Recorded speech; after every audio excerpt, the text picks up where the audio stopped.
禀报王后，说我有要事，必须马上见她。稍等。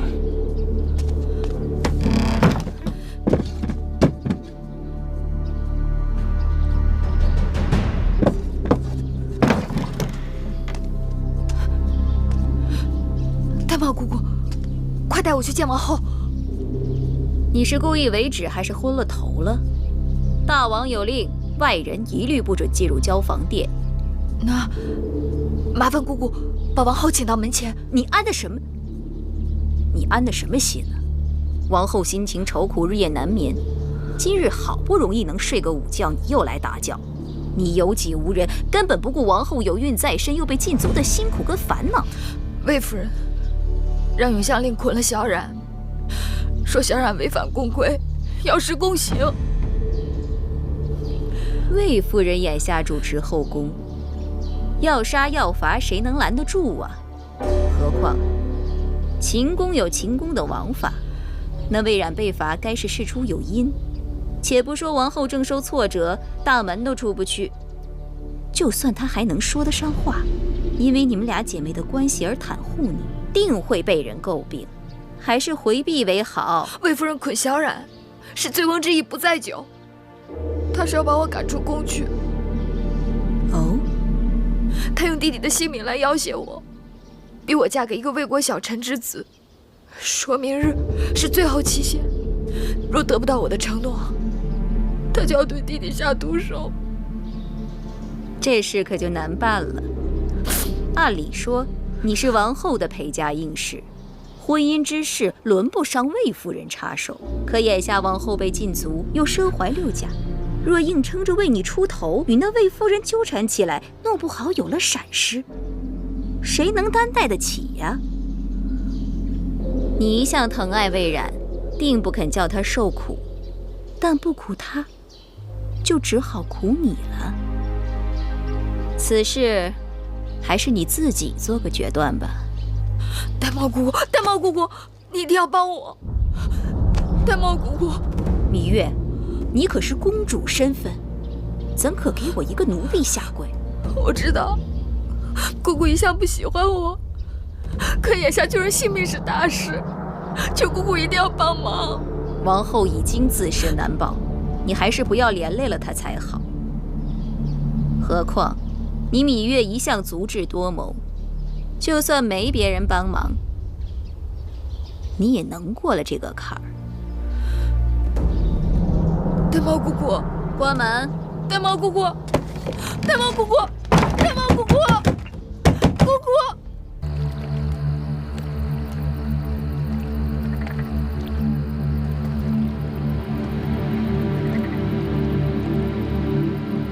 此事寡人已经知道，既然有王后的应允，宫刑可免，但按秦律，偷盗他人财物必须责罚，哪怕是寡人的兄弟，也不能网开一面。眼下魏夫人执掌后宫，行事虽有些急躁，但并无大错。那不是偷，那把剑是公子壮丢弃在草丛里的，是生了锈的。怎么不是偷？那是谁家的园子？他拿走那把剑，告知了公子壮，并得到许可了吗？大王明示芈月，如何才能救弟弟？我大秦以法立信，刑上大夫，寡人帮不了你。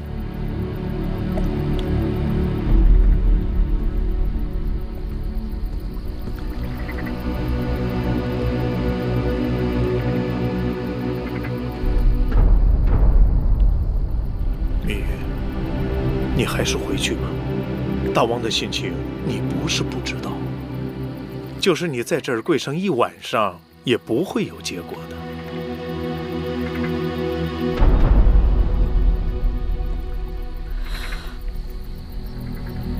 大剑垂怜，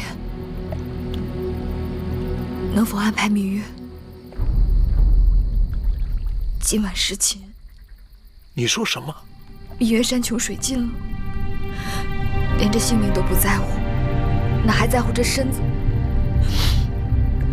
眼下只有这法子了。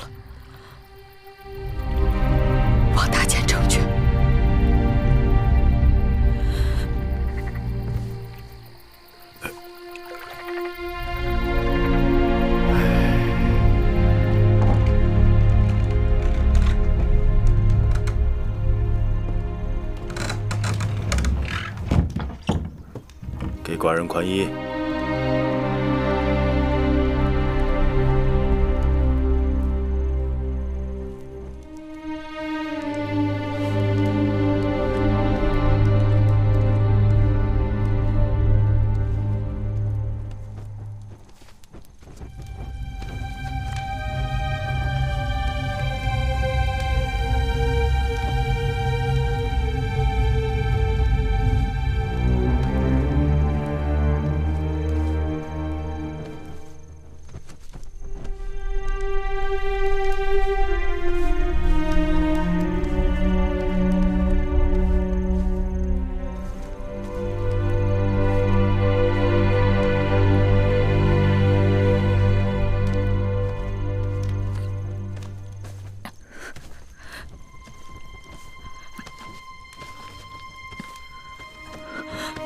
你今日怎么了？连宽衣都不会了吗？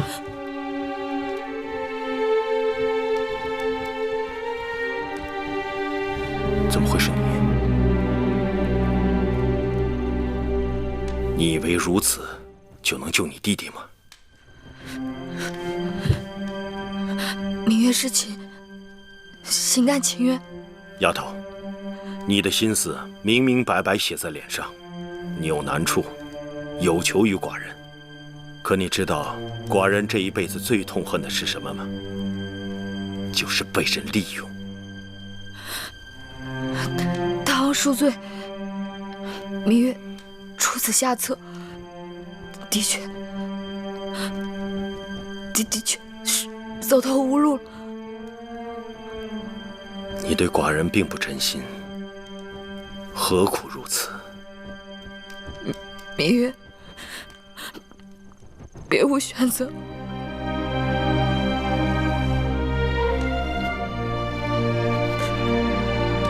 起来吧，寡人从不强人所难。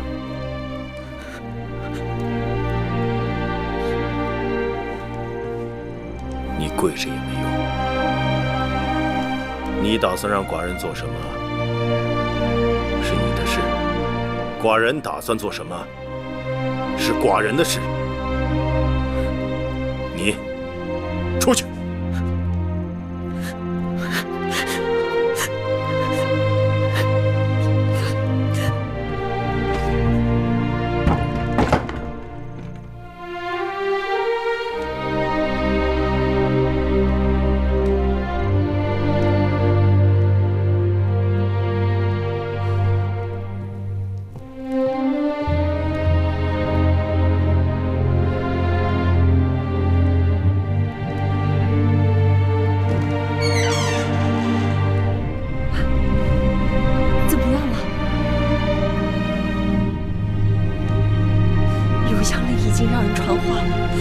4时，他们就要对小冉动手了。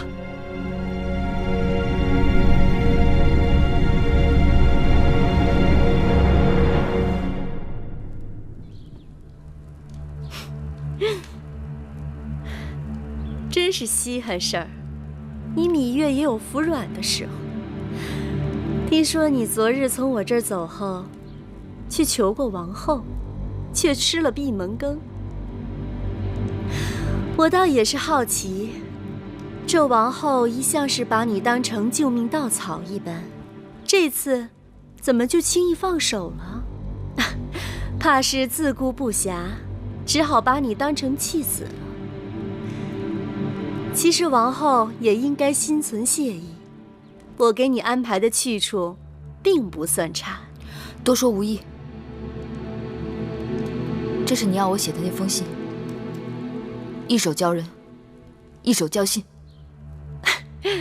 刚才我还在担心，杀只鸡临死前还得正正翅膀呢，你可是惯于作怪。把你写的拿过来，让我细细看看，免得你在里面再耍什么把戏。见不到小冉，你休想拿到这封信。你若不给我这封书信，你那弟弟可就性命不保了。夫人，夫人，那小童他……你来的正好，把那小童给我带到这里来。不是啊，木剑方才领人去了隐宫，把那小野种给带走了。什么？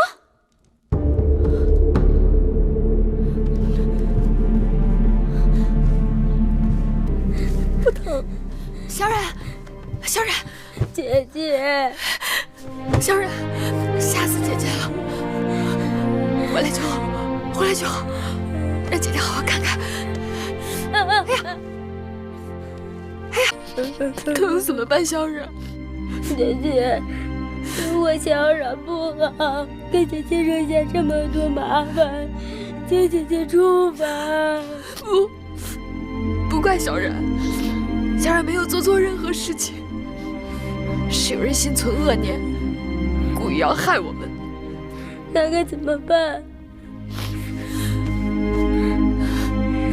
自今日起，姐姐一定要用性命来保护你们，让恶人再也不能欺负到我们头上。不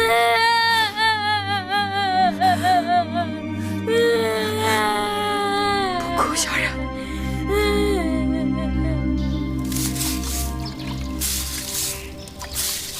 大家手脚都利索点儿，把这院子都给我打扫干净了啊！还有那边，还有那一边，啊，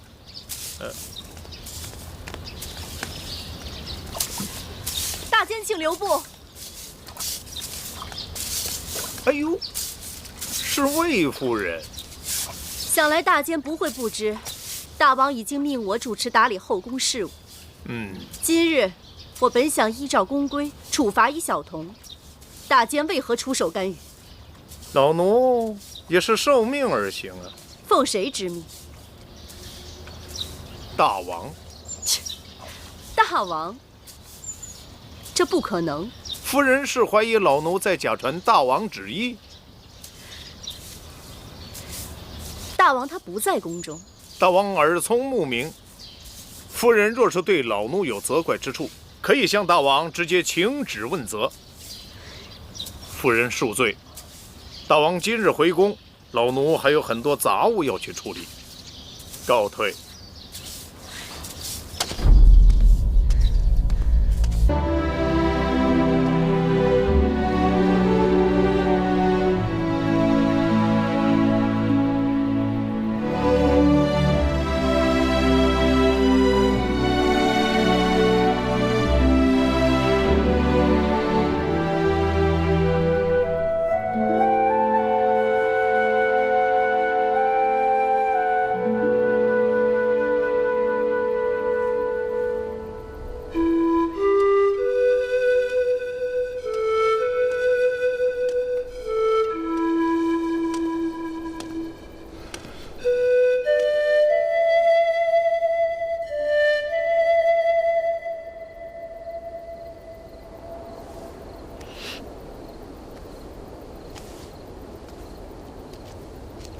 大王，你吹奏的是楚国情歌，乡间民谣罢了。听曲调，这本该是男女欢爱之曲。芈月吹奏得如此伤感，想必是在悼念心上人。芈月，君前失仪，望大王恕罪。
今晚你就睡在这儿。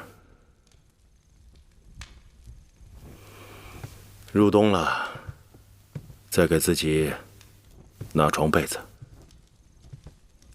省得着凉。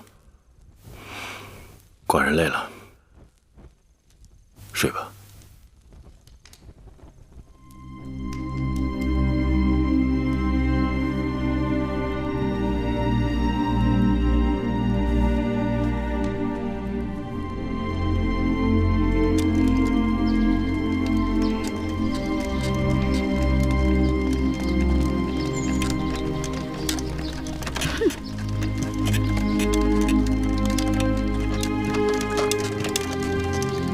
有什么了不起的？乌鸦飞上梧桐树，还能变凤凰。只要能飞上梧桐树，是不是凤凰不重要。哼！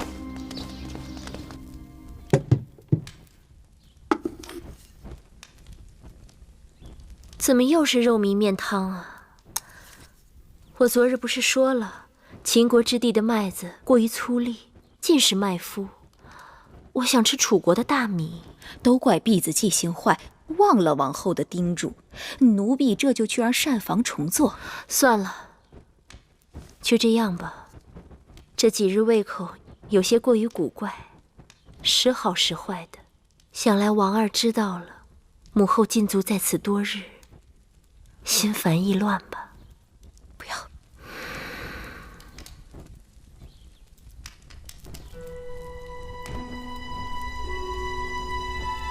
玳瑁姑姑啊，汤勺。哦。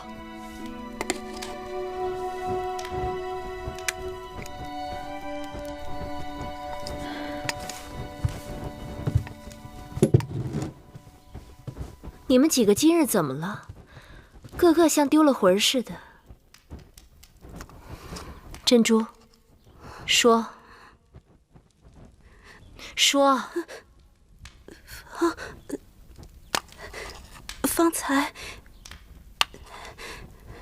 方才有人看到什么？看到芈月乘着大王的辇轿从成明殿回来。大王的辇轿？是。妹妹即使去了成明殿，怎会坐大王的辇轿回来？你们出去吧。是。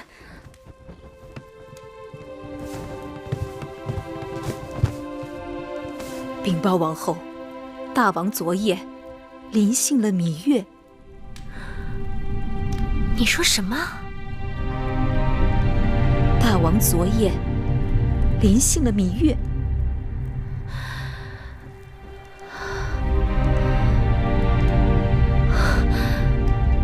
可芈月与我有约，只协助我主持后宫事务，绝不侍寝。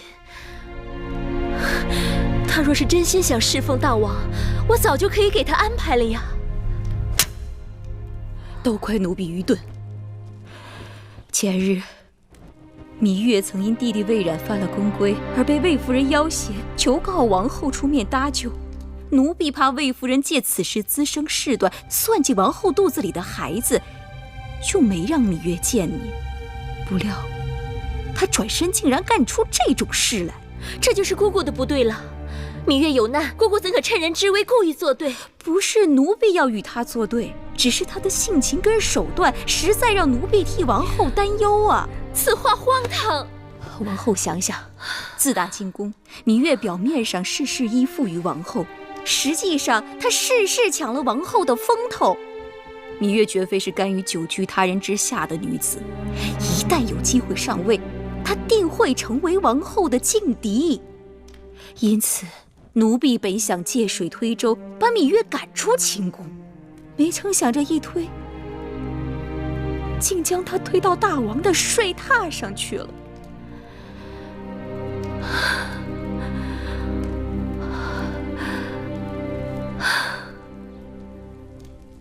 姑姑不必自责了，事已至此，说什么都晚了。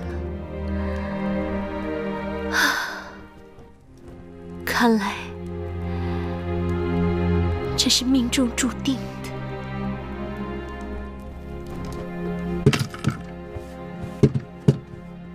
这些东西是大王让我们送过来的。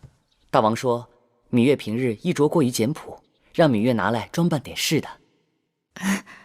谢大王恩赐。行了，这宫里头还有别的事，我就不在你们这儿讨茶喝了。你们忙你们的，小的告退了。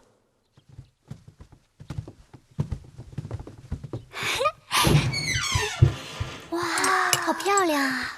太漂亮了。是啊，你看，真好看。蚁人刚回来，大王赐的东西就跟过来了，可见大王对你的确用心。这金钗上的珍珠这么大，多好看呀！哎，你看这个玉镯，哎，还有这个耳环。你们先把东西拿下去吧。是。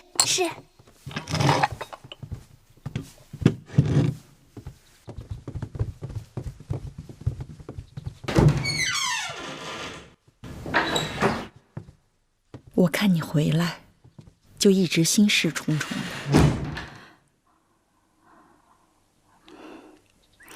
奎姑，别说了，无论你做什么，都是万不得已，是为了小冉和王后。姑姑，我要是告诉你，我们什么都没做。没做什么？没做你想的那些。我知道，眼下整个后宫都在说长道短。我坐着辇轿回来的时候，更是想，这比挂着一面帅旗还要招摇。但我要是告诉你，我在大王的房中待了一夜，大王并没有临幸我，你信吗？是啊，没有人会相信。那是为什么？大王的心思很难猜到，但眼下我最担心的是王后，我怕姐姐会不会因此而多心。王后，芈月来了，她定是得了大王的许可，特意来看我的。王后，这种人应该立马轰他出去，该给他些颜色看看了。就算我心里怪他，也当忍一忍。王后这是何苦啊？毕竟她是我的应妾，如今在这宫里，我们最大的冤家对头是魏夫人。大王心宠芈月，只有她能够跟魏夫人抗衡。难道你要我把她推到魏夫人那儿去吗？宣她进来。是。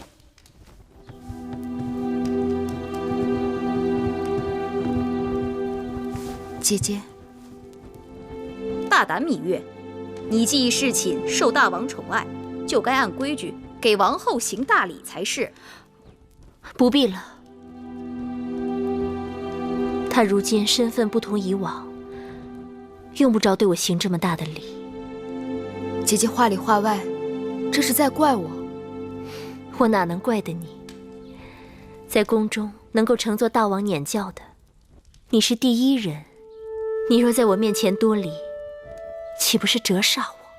姐姐不仅怪我，而且意气用事。姐姐，能否听妹妹辩解两句？那日，魏夫人把小冉抓走，要施宫刑，妹妹四处告救无门，只好拿着梦莹的令符去找大王。姐姐知道妹妹一无所有，我只是想用自己的命去换小冉的命罢了。更何况我虽主动侍寝，但大王知道了我的苦楚，与我只是同卧而眠，并非同榻。你说什么？你与大王并非同榻共枕？是。玳瑁姑姑，你好大胆！玉儿是我妹妹，她受了这等委屈，你竟然隐瞒于我，害得她不得不违心去找大王求情，你是何居心？王后自己也有难处。你少狡辩！我与月儿同气连枝，他们害月儿就是在害我，这事还不都怪你？姐姐，那日我也不想牵连姐姐的。好了，妹妹，你过来。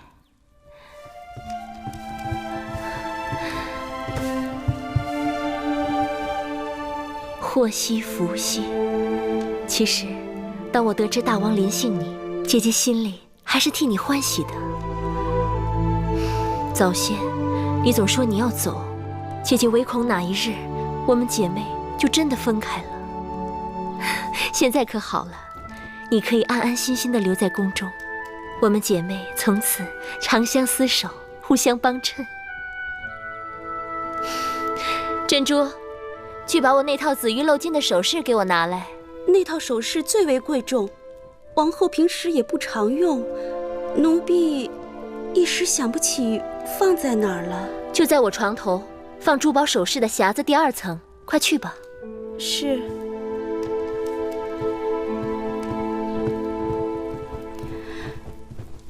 姐姐就要临产了，心境需开朗些，切不要为难了自己和腹中的孩儿。我明白，我若是为难自己，反而中了那些人的心思。好在女医治和太医常来给我调理把脉，天天药膳吃着，这身子还算无妨。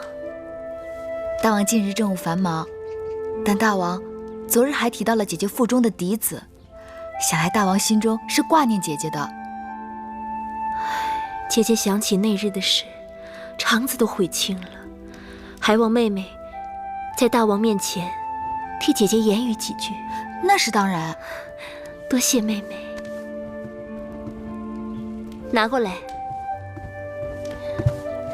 无论怎么说，妹妹也算是侍寝了，我理当送你一套妆奁，给你贺喜。这套首饰是姐姐最心爱的，你收好，就当姐姐的一点心意。这只怕不妥，这套首饰太过珍贵，妹妹承受不起。再妥当不过了。只要妹妹与姐姐一条心，姐姐愿意倾其所有。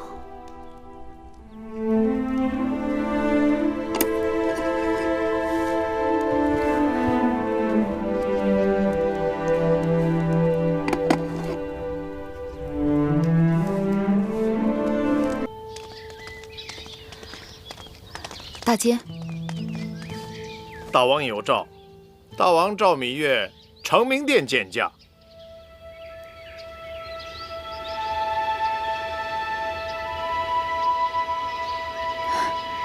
请容我梳妆。好。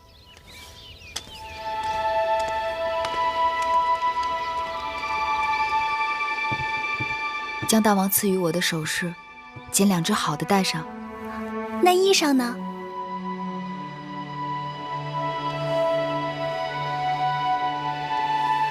就要那件鹅黄色的吧。姑姑，你说呢？好，不过于艳丽，也不落于平俗。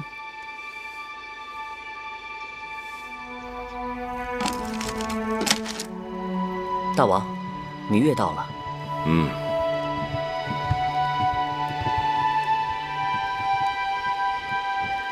拜见大王。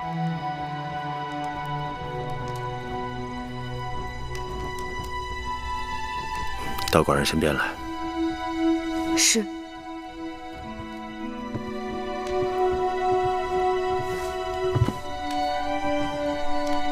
护目一笑，峨眉曼质，容则秀雅，雉猪颜质。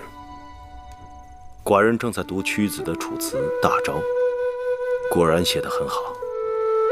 大王喜欢？屈子真是神来之笔，写楚国美人，栩栩如生。楚国美人，并非仅仅朱唇皓齿，而且彼得好贤，习以督之。有道理。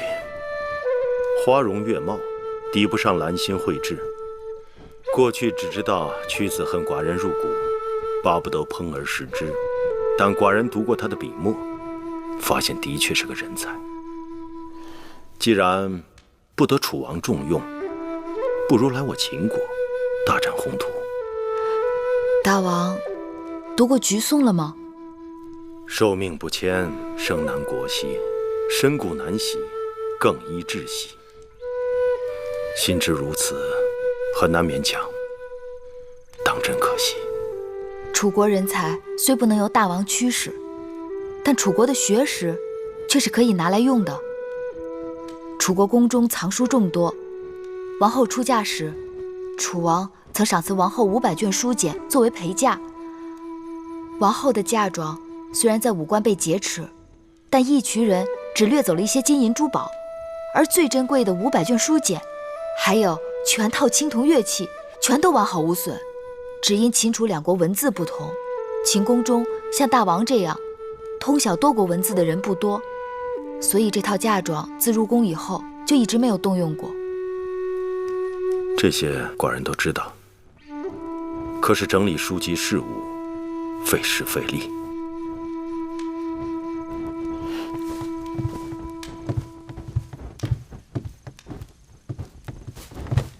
王后请求大王准许芈月带着懂得秦楚两国文字的人来整理书卷，重训越人，让楚国的学识在秦国不至于明珠蒙尘。这果真是王后的想法？确凿无疑。王后虽然身怀6甲，困于交房殿，但她仍心系大王，愿为大王分忧解难。难得王后一片苦心。只不过前一阵子对待张子一事，她未免糊涂，乱了名分规矩，寡人不得不罚她。不知大王是否知晓，芈月曾在会院种过从楚国带来的杜若，一大把种子撒下去，能存活的仅寥寥几株。可见草木都恋旧土，人怎会对母国抛之脑后？何况远离母国艰难重重，哪有不惦念的道理？王后为人宅心忠厚，自来到秦国，事事以大王和秦国为重，但根未扎牢，有时难免心系旧土，关心则乱。但等到来年那杜若根扎牢了，秦国是他的基业，大王是他的靠山，他对旧土之念也就会渐渐淡了。人非草木，孰能无情？此话有理。寡人对王后也许是过于苛责了。明日下朝，寡人去交房殿看看她。天气越来越冷，寡人刚好让人做了几件上好的貂毛皮衣给王后护身子。多谢大王。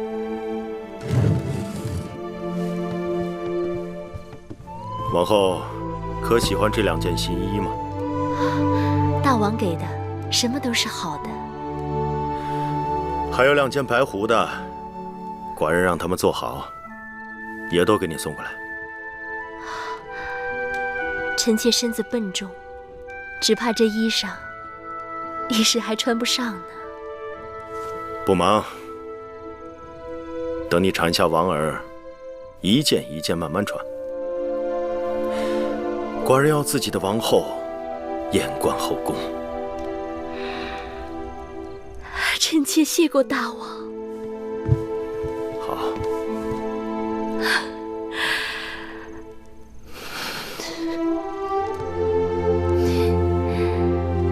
王儿，不要再提我了，你父王过来看过你了。妹妹来了。姐姐，前几日魁姑做了姜蜜，妹妹尝了觉得好，所以今日特意给姐姐送来。太好了，今晚大王要来交房殿用膳，我还特意跟珍珠说，让她把秋日里我在园子里采摘腌制的桂花拿出来，给大王做桂花莲子粥。有了你的姜蜜，怕是要把我的桂花莲子粥给比下去了。姐姐何不今日给大王做莲子粥，明日再让大王尝姜蜜，引得大王日日惦记交房殿，由不得他不来。哪能等到明日啊？好久没有吃过楚国的姜蜜，都馋死姐姐了。你还记得吗？母后也喜欢姜蜜的，特别是秋日的菊花姜蜜，总是让膳房做很多，分给各宫的公子公主们。王后何必提及此事啊？她是不会记得的。姐姐大约忘了，在楚国这种事，从来都与我无缘。先生，魏夫人那边又派人催要符节了，说是再见不到符节，她就不得不亲自上门了。这个义渠王简直是蛮横无比，他竟然狮子大开口，问我讨要500车粮草来换取符节。500车粮草，这得多大动静啊！所以我一直没有答应他。这样，你马上再去找一次义渠王，你转告他，就说我情愿拿珠宝钱财来折换成他想要的粮草，让他即刻把符节给我还回来。是。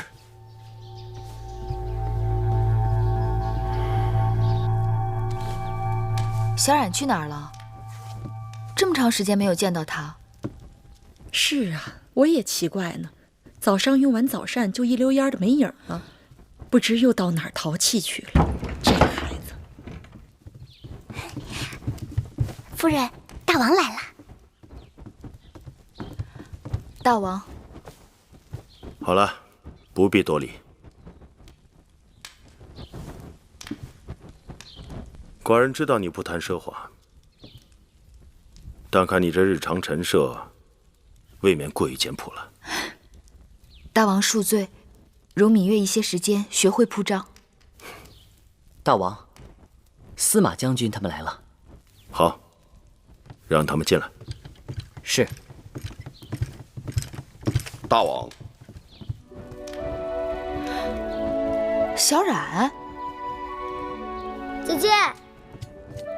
姐姐。司马将军，这孩子怎么样？这孩子龙精虎猛，是个习武从军的好胚子啊。寡人有意将魏冉交与司马将军，带到军中亲自调教，你觉得如何？姐姐，小冉从小志向就是奔赴沙场，建立军功。大王亲赐小冉良机和这身盔甲，姐姐切不可阻拦。可你年纪还小呢。谁说的？我都和你差不多高了，我已经是男子汉了。沙场的确凶险，刀枪无眼。这么小的孩子交与臣带他从军，芈月是要慎重。臣妾庇护得了他一时，庇护不了他一世。他身为男儿身，当早日自立自强，建功立业。大王深谋远虑，请司马将军收下他。芈月，快快请起。好了，起来吧。芈月既然信任司马错，我定不辱使命。小公子，你这么小小的年纪就去从军，就真的不怕吗？有什么好怕的？我已经长大成人了，能够为姐姐和魁姑出头了。好，既然如此，就这么定了。2个月后，萧冉随司马错离开咸阳，你们为他准备行装吧。谢大王厚爱，谢司马将军照应。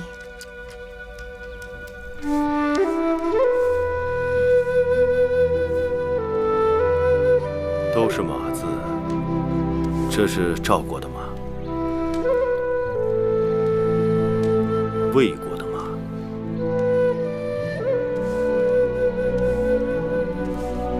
这是我们秦国的马。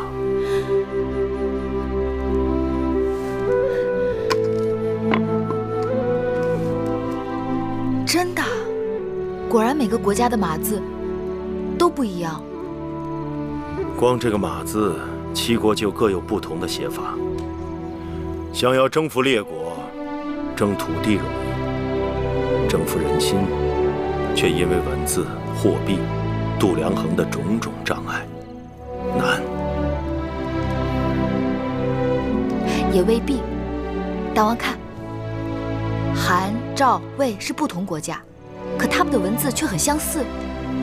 韩、赵、魏原来同属3晋，自然共用晋国文字。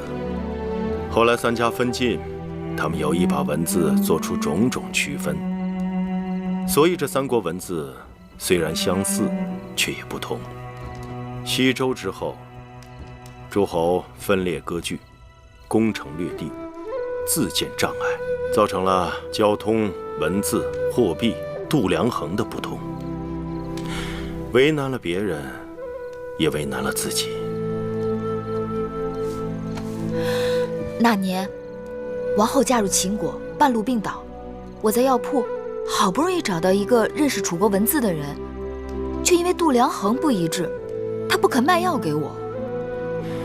他也两难，不卖给你是误事，卖给你可能就是害命。不要说国与国之间，寡人这些年来，在秦国的属地，统一文字、统一度量衡，都一直进行得很艰辛。听说那些被楚国并吞的小国，刚开始也都是文字语言不同，并入楚国之后，却被迫使用同一种文字。刚开始人们也很抗拒，后来渐渐习惯，竟也觉出种种好处。所以，只要统一了疆土，再想统一文字、统一度量衡，也不过是岁月光阴的事情。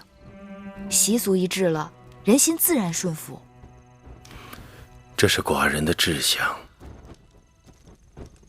芈月，你可愿意陪寡人完成这个抱负？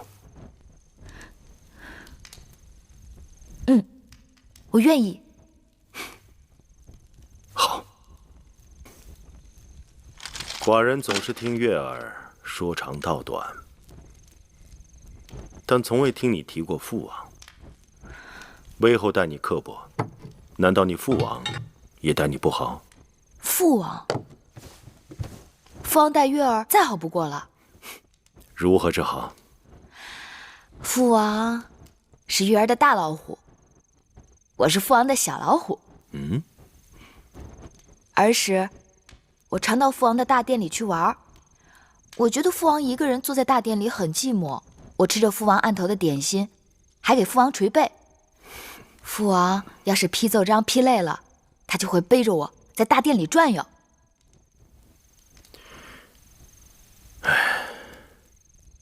寡人看书简也看累了。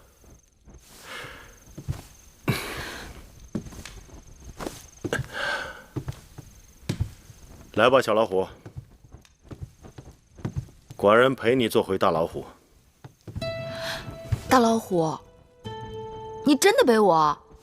君无戏言，来吧。小老虎，可是有点分量哦。嘿，不重，不重。大老虎的脑袋，我摸的；老虎的须子也摸得，老虎的鼻子也摸得，老虎的胡须我也摸的。做小老虎真的有那么好吗？那是，做小老虎自然好。小老虎比大老虎还威风呢。那大老虎要跑快一点啦。还要不要快一点？大老虎快跑！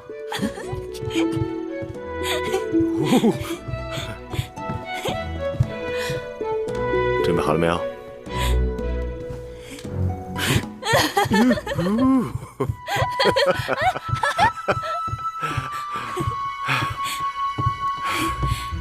下来吧，小老虎。大老虎背不动了，给寡人铺床更衣吧。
318年，芈月被册封为八子，位比中耕，禄至千担。从此，芈八子成为他一生的名字。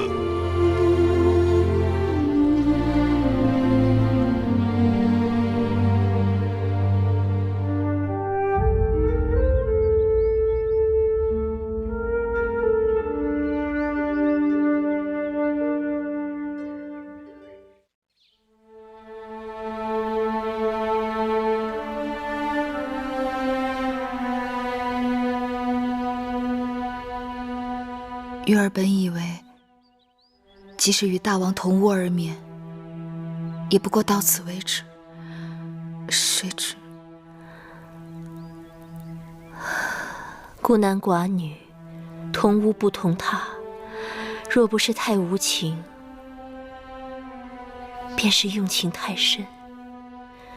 这么多后宫女子，只有你能得到大王如此垂青。姐姐，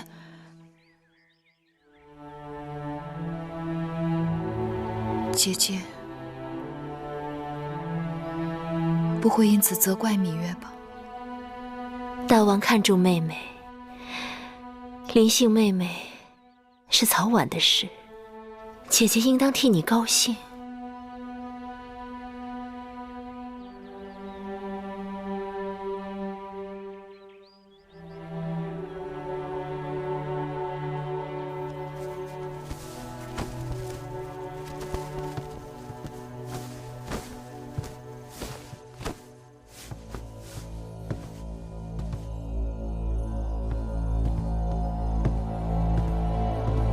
王后，可以歇息了。王后若不想睡，奴婢陪您说说话。姑姑先去睡吧。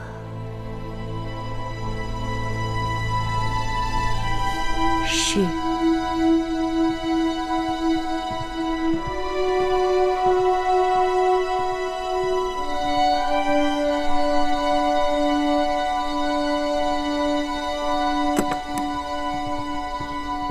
姐姐，我和樊长史都生了儿子，大王开恩，上个月才刚刚给我们继承了一个长史的分位，却比一个承宠没几天的人还低了2阶。自打我进宫起，也没见过大王如此专宠过一个人。先王后与大王也算是恩爱，可是大王对她也就是相敬如宾罢了。这么不起眼的一个小丫头，竟然狐媚了大王的心。王后生了儿子多少天了？快2个月了吧。王后生了嫡子，大王去交房殿去了几次？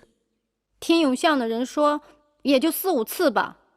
3次用膳，还有1次是路过那儿，顺便进去坐了坐。王后生了儿子，应该是大王的心头肉。眼下正是需要人怜爱的时候，大王若是乱了分寸，惹恼的不该是你。等着有些人心里长牙吧，用得着你我着急吗？我倒是希望大王对芈月再专宠一些，这样才合了我的心意呢。姐姐说的对呀，妹妹怎么没想到这一点呢？这香焚到现在才觉出好来，要有点耐心。八子，大公主，我来马厩多次，总巴望着能碰上你，可次次落空。今日大约日头打西边起的，你可终于露面了。这些日子我心里面正想着你，只是不得功夫去你宫里看你。算了吧，宫里人都知道父王对你宠爱有加，日日传旨要你侍寝，你心里哪还有我梦莹？别人说我也就罢了，反正他们都是与我不相干的人。若大公主你也如此说我，还让我怎么做人？好了好了，说来说去，反倒是我的不是了。说到底，上次我帮了你，你还没谢我呢。大恩不言谢，大公主受芈月一半。那我就受你这一半。哎，怎么样？什么怎么样？我父王啊。你父王已经让司马错将军带我弟弟魏冉从军了。这个我早已知晓。除此之外就没别的啦。还有什么？你说呢？你父王当然很好。我要的就是你这句话。其实那次魏冉之事，我心里想，这大约就是缘分。我知道我父王心里定是有你的，可你心里有没有我父王，那就难说了。若不是因为魏夫人他们作怪，你大约也不肯低声下气去求人。你不去求我父王，又怎知你在我父王心中的分量？怎知我父王的好处？好啦，看你这嘴厉害的，我怕了你还不行。我这么帮你，反倒让你怕了。你若真想谢我，陪我去见个人，走吧。好。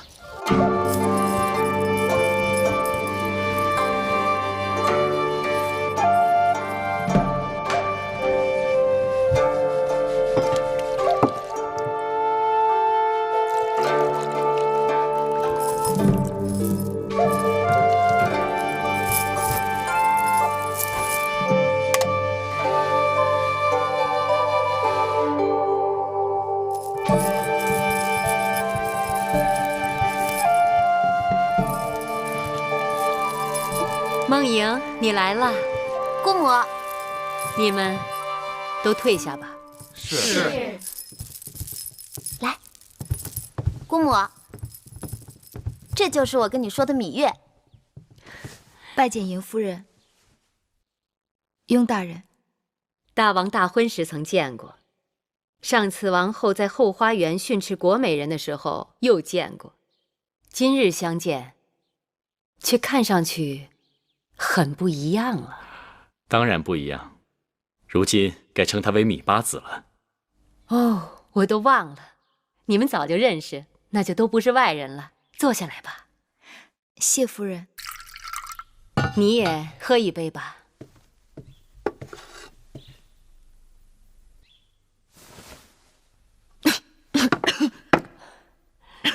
看来你还真不会饮酒。都说琴酒性烈，果不其然，这女儿家一定要学会饮酒，它是忘忧药。能陪你一辈子，不离不弃。芈月，你可见过天底下有比我姑母更潇洒的女子？都说大公主是嬴夫人养大的，我看大公主和嬴夫人真的比母女还要相像。夫人这里余音绕梁，但雍瑞府中还有杂物未料理妥当。既然夫人有他们2人陪伴，雍瑞暂且告辞。饮酒赏歌，何等的雅事，你却用杂物2字来烦扰自己。也罢，你就去吧。夫人，告辞。梦莹，替我送送雍大人。哦，是。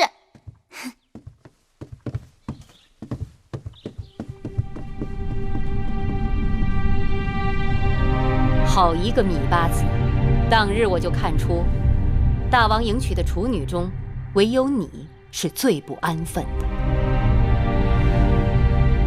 夫人的话令芈月战战兢兢。你小小年纪进宫不久就得此位分，可见得你在大王眼中的分量。我听说大王已经专宠你2月有余，宫中因此废议。芈月不知自己错在哪里，望夫人指点。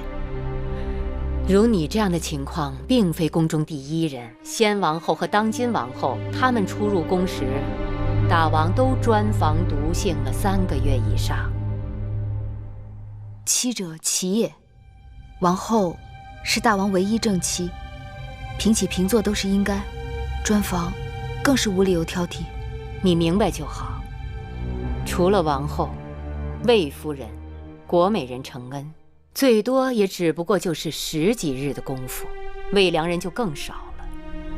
大王历来都是我行我素，但是大王对你的专宠，都快赶上王后了，这让有些人看在眼里，心头早已滴血。芈月，别无他念，只想好好侍奉大王。能侍奉大王是你的福分。当今世上，既有心性又有姿色的女子，大多都是宁愿做褒姒，也不甘做无言的。你要当心，恃宠而忘形，树敌太多。虽然说后宫之事也应该由大王来定夺，但是大王的心思多在前朝，并非总能关照后宫。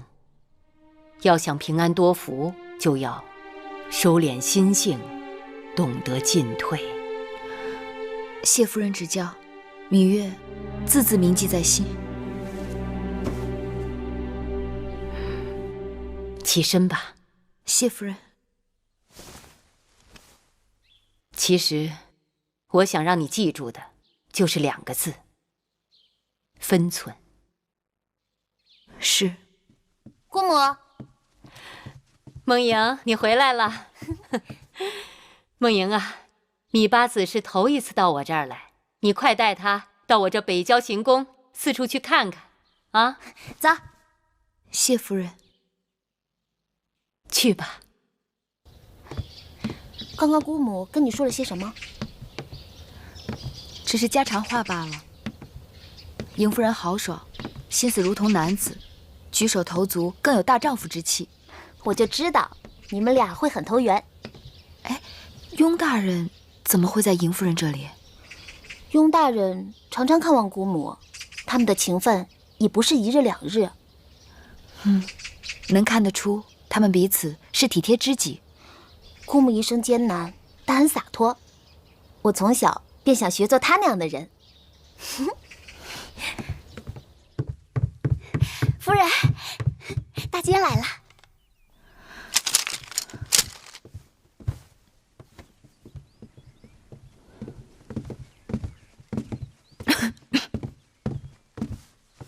拜见八子。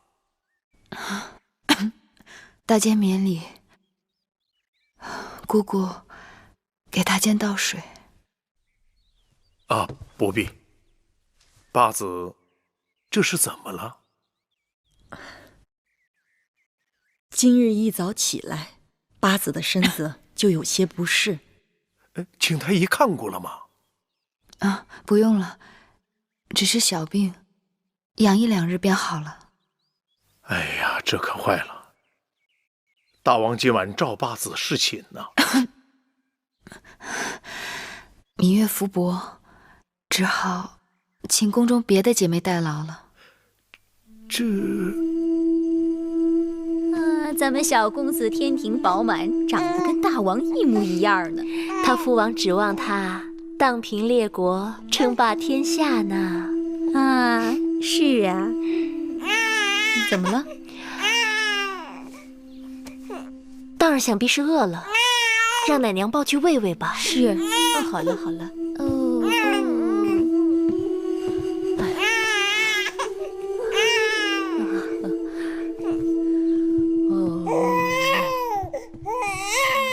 小公子都满2个月了，大王也没来用过几次晚膳。大王政务繁忙，可奴婢听说大王几乎夜夜都召芈月去承明殿呢。今晚侍寝的又是他。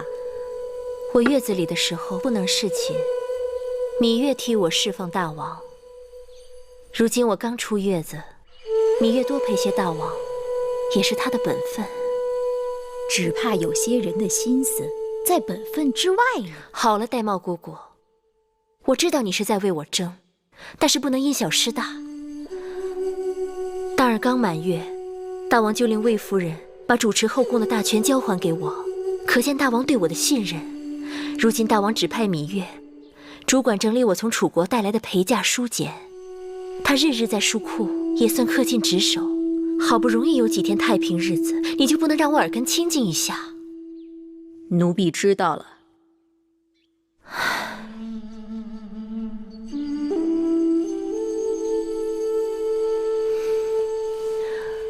姑姑，其实母后把你指给了我，你的心就全在我这儿。入秦宫这1年多，你跟着我吃尽苦头，姑姑对我的好，我心里岂能无数？只是有些事情，姑姑还是少说话。我不是糊涂人，应当如何，我心里有数。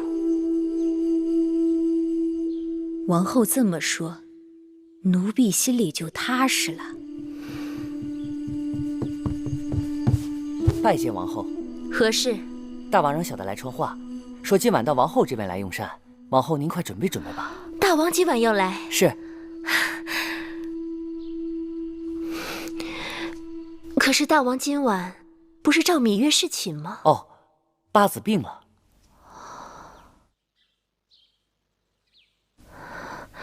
知道了，你下去吧。是。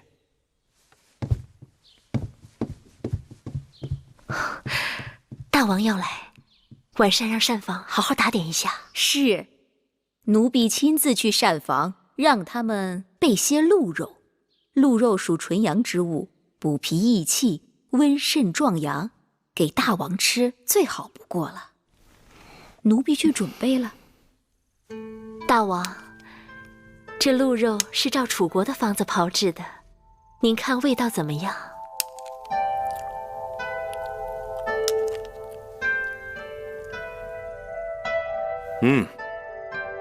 不错。外面焦脆，里面鲜嫩，鲜美异常。怎么，还有些野山菌的回味？这鹿肉要先腌制再炮制，所以味入肌里。这野山菌是臣妾特意交代御厨，先将野山菌熬成汤汁，待肉炮至5成熟的时候，淋浇在这鹿肉上，所以才有这滋味。王后真是聪慧之人，一块鹿肉也能做出奇巧花样。臣妾愚钝，只是尽职而已。好了，寡人吃饱了。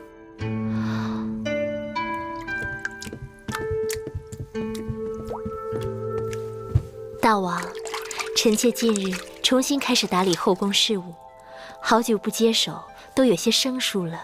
再加上荡儿才刚满月，臣妾想，要不让芈月帮臣妾料理几日？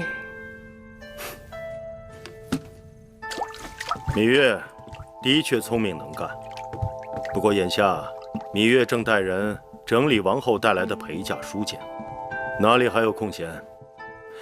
再说，后宫事宜均是王后分内，不行，让孟昭氏帮你吧。那就照大王的意思办。好了，不早了。大王今晚……芈月病了，寡人要去看看她，之后回承明殿打理政务。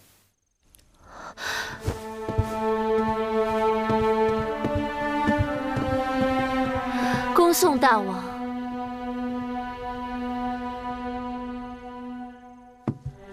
王后，姑姑有话就说吧。你留不住大王的人倒也罢了，怎的把手中主持后宫的大权也要随意送给他人？这权是我等想送就送得出去的吗？后宫的权给谁不给谁，全在大王一念之间。姑姑难道没看出来，我只是试试大王？大王方才的话，你也都听见了。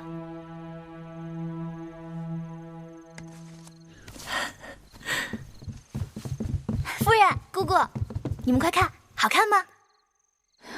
按照昨日夫人给我们出的主意，我们把捉到的萤火虫装在袋子里，做成这个小灯，在外面照路挺管用的。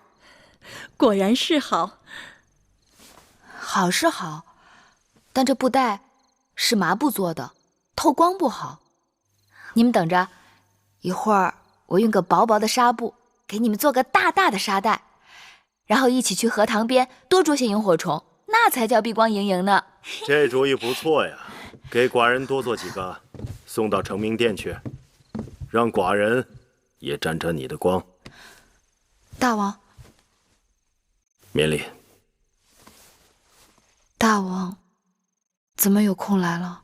寡人听说你身子不适，特意来看看你，看你又能捉萤火虫，又能做纱袋，看来不是身子不适。香儿、慧儿，还不快去将新煎好的金银花水给大王端上来。是。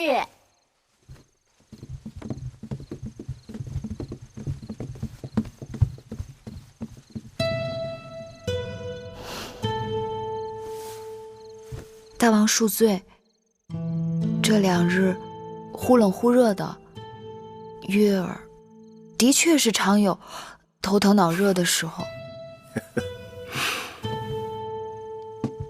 你这点小把戏，哄得了别人，哄不了我。说实话，你是厌烦寡人，还是厌烦寡人的承明殿了？大王待月儿好的不能再好了，我哪敢说厌烦2字？只是宫中的姐妹甚多，大王也该分些恩惠给她们。你呀，你一向率真，这话不像是芈月的话。谁教你的？啊？无人教我。前不久，你随孟莹去见过莹夫人，定是她的主意。唉，我这个姐姐样样都好，就是爱多管闲事。